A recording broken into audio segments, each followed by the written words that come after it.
aquilo que nós aprendemos aqui no adulto.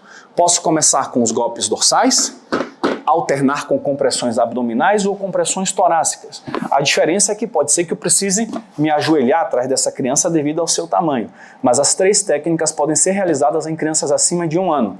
Já em lactentes, em bebês, as manobras de compressões abdominais estão contraindicadas. O que nós temos que fazer aqui é, no caso de um engasgo total, começar com os golpes dorsais.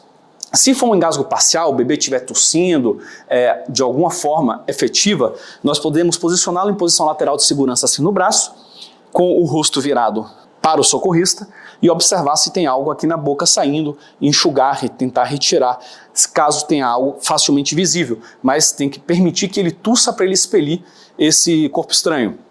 Caso a tosse esteja inefetiva ou ausente, aí nós vamos fazer as manobras, que consistem em colocar o bebê no antebraço, apoiar a mandíbula do bebê, evitar a hiperextensão, evitar a flexão também, portanto uma posição de neutralidade ou leve extensão, e aqui eu posso apoiar nas minhas pernas e fazer 5 golpes dorsais. 1, 2, 3, 4, 5. Se foi efetivo, ótimo. Se não foi efetivo, eu vou virar o bebê e fazer 5 compressões torácicas. 1, 2, 3, 4, 5. Viro novamente e continuo repetindo isso até conseguir expelir o corpo estranho.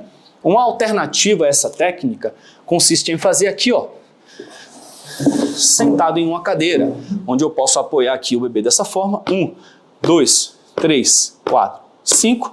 Posso virar para a minha outra perna aqui. 1, 2, 3, 4, 5. Ou caso você não tenha força na mão esquerda e você queira sempre fazer com a mesma mão, também é possível. 1, 2, 3, 4, 5. Posso virar aqui no mesmo braço e continuar com a mão direita. 1, 2, 3, 4, 5. Sempre buscar manter o bebê levemente inclinado para baixo para ajudar a gravidade nesse processo. Outra opção também é você fazer isso ajoelhado dessa forma. 1, 2, 3, 4, 5. Vira. 1, 2, 3, 4, 5. Vira novamente. 1, 2, 3, 4, 5. Ou eu posso fazer com a outra mão. 1, 2, 3, 4, 5. Vira e vou alternando.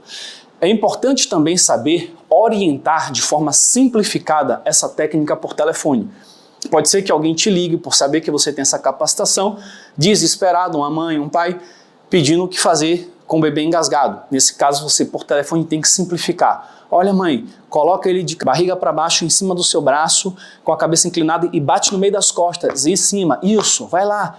Você não vai conseguir fazer uma explicação da técnica, alternando, etc. Você vai tentar ser o mais simplificado possível nessa sua instrução.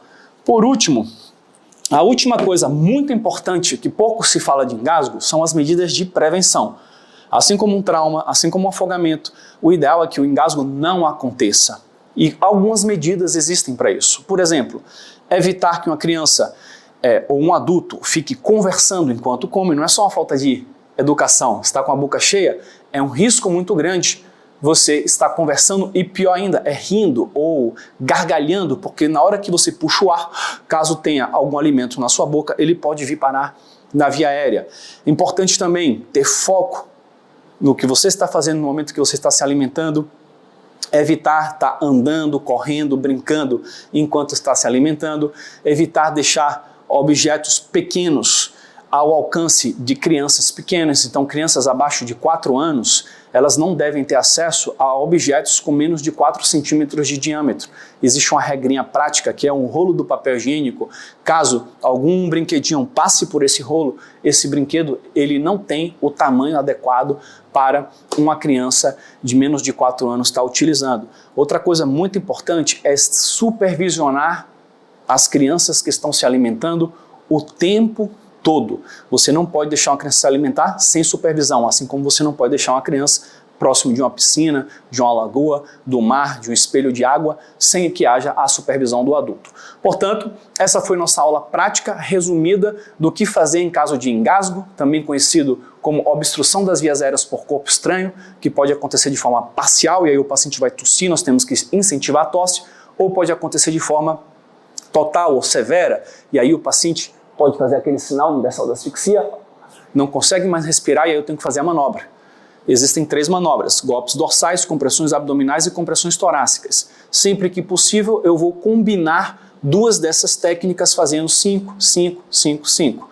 Em algumas situações, as compressões abdominais são contraindicadas. Gestante e lactentes jamais devemos fazer. Em pacientes obesos com circunferência abdominal muito grande, elas serão ineficazes. O ideal é começar pelos golpes dorsais, 5 golpes dorsais. Se resolveu, ótimo. Se não resolveu, aí você vai fazer as compressões abdominais ou torácicas, a depender do paciente que estiver com você. O importante é buscar desobstruir essa via aérea o mais rápido possível. Se o paciente ficar inconsciente, aí é um outro protocolo. O paciente tem que ser posicionado em decúbito dorsal, deitado, com as costas viradas para o chão, pedir ajuda imediatamente e aí nós temos que fazer compressões torácicas. Não teremos como fazer com golpes dorsais e também não podemos fazer compressões abdominais. Compressões torácicas, 30 compressões, abre a via aérea, verifica se o objeto pode ser retirado, se dá para retirar, tira e faz 2 ventilações e observa se o paciente retornou. Se não dá para retirar, ainda assim faz as 2 ventilações e aí depois retorna para os ciclos de 30 compressões e vai continuando assim até chegar a ajuda ou esse paciente desengasgar. Bom, lembrando que essa aula é uma aula prática, que tem entre 5 e 15 minutos, é uma atividade prática que os nossos instrutores em formação, na nossa formação de instrutores de primeiros socorros nível 3, tem que fazer. Cada aluno tem que gravar uma aula como essa, são 3 aulas no total, uma de RCP, uma de engasgo e uma de controle de hemorragia. E essa aula aqui foi gravada para te ensinar essas manobras importantes e também para servir como um vídeo de exemplo para os nossos alunos poderem gravar os seus também no seu treinamento.